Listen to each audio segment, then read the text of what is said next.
Good evening, ladies and gentlemen. This is your host, Christopher Mount Curtis Bow, and I'm going to be doing some more breaking down of the some of the main foundations of what this language is to help represent and understand the art form of what ultimately can be what will be the future ancient language. Yes, I just said that as incredibly exciting. I already know that this is a very, very beautiful window view into understanding of self-mastery and a mastery, of course, of ourselves and how we can transform reality and transform reality and transform ourselves and transform plants and transform animals and transform our environment. So one of the amazing things, which is very true, amazing things that we can do is, for example, with ancient language, which is, of course, what I'm writing right now, or working on, or it's, of course, always been worked on. So anyway, with this ancient language, it's the actual original names of creation. So, for example, we have names for birds, lions, trees. When you say their real name, their actual name, then, of course, they respond. Just as with one of the basic equations involve life, things respond and react and etc. There's action, lightning and thunder and hurricanes and etc. and so forth. Clouds, cumulonimbus,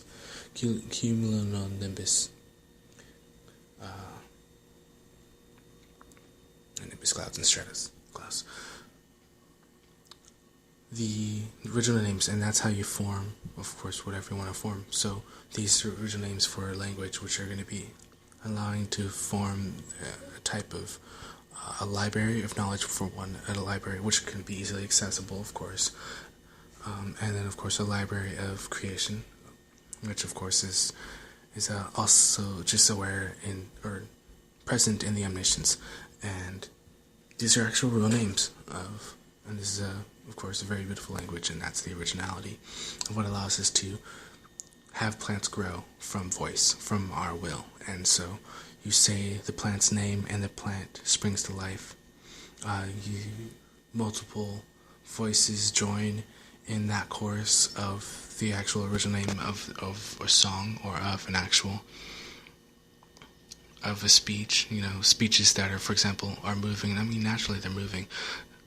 So they also affect and change the environment itself, because it's just that real, it's just that potent, and that's one of the bases of omnipotence, one of the simple bases of omnipotence. So plants, and here's what's happening, and here's what's going to happen. Trees actually form into homes, and they grow into homes while still being what it is, which is a tree.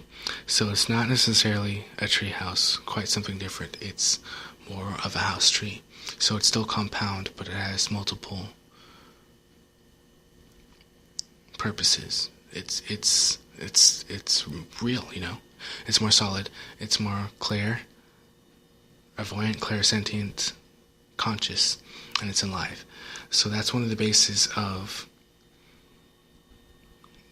spacecraft, their living craft, and the meld. There's a similar meld, or like a DNA meld, or just like a similar sort of feel that, for example, pilots have with the actual consciousness of the spacecraft that they're in, or the craft that they're in. Same thing with the building of these trees, or the transformation of the self into a form. So, and that's another thing about form is, of course, we can transform ourselves into either part or full. And of course, if we know the right names and we're still able to pronounce it in an animal form or in human form, then we can still transform ourselves in however aspects we want to change, aspects, qualities, and characteristics of, cats, of lions, of bears, of fish, those are words that you can combine and create yourself. So it's as simple as that language combination of that which you want.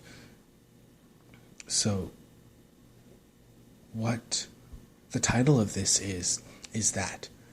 So the title is, in translation, it's what it's saying is, I am that I am. So it is a sort of recipe, it is a title, and it is at the same time also a feeling and an emotion. And that has its own potency in the letters, in the pronunciation, and its meaning, and its unlimited form, and its rest state, meaning its vibration. So its vibration, of course, it's always vibratory, and of course those frequencies can change. And because they're always fluid and they can be transferred and accessed at that frequency of for example, of the tone. The name, so meaning, for example, I am that I am, is also, it could be a prefix, a suffix, or it can be a type of containment whole for that type of transition which you want to exist into. So I am that I am, of course, with the intent. I'm not going to say the actual language, but I'm going to explain it through this translation. So, for example, I, lion, am, fish, badger, that.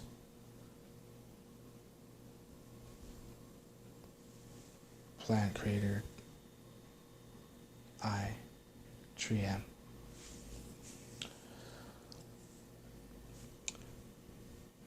So it's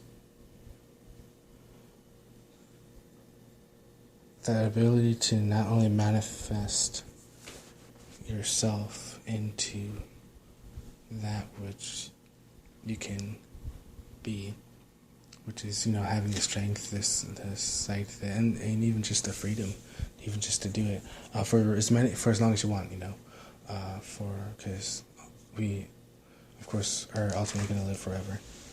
Well, I say that because ultimately that's, anyway, I'm digressing. There's many different forms of advanced healing, advanced medical science, but one of the main points is just the actual language, which is, of course, allows us to transform into that type of being, creation, and manifestation. And that's just one of the wonderful creations of manifestation, of what is one of the simple foundations for this new language that I'm writing. So it's one of the forms of this formlessness, and then super creative. Love you all. This is your host, Christopher Makakari-Spohn, on this evening edition of Imagination and Spirit to the Power of Truth equals Freedom plus Love. It is the 29th of July 2017, Co-Creating Paradise, and of course, the acceleration of the imagination or power and omnipresence that exists within. Love you all.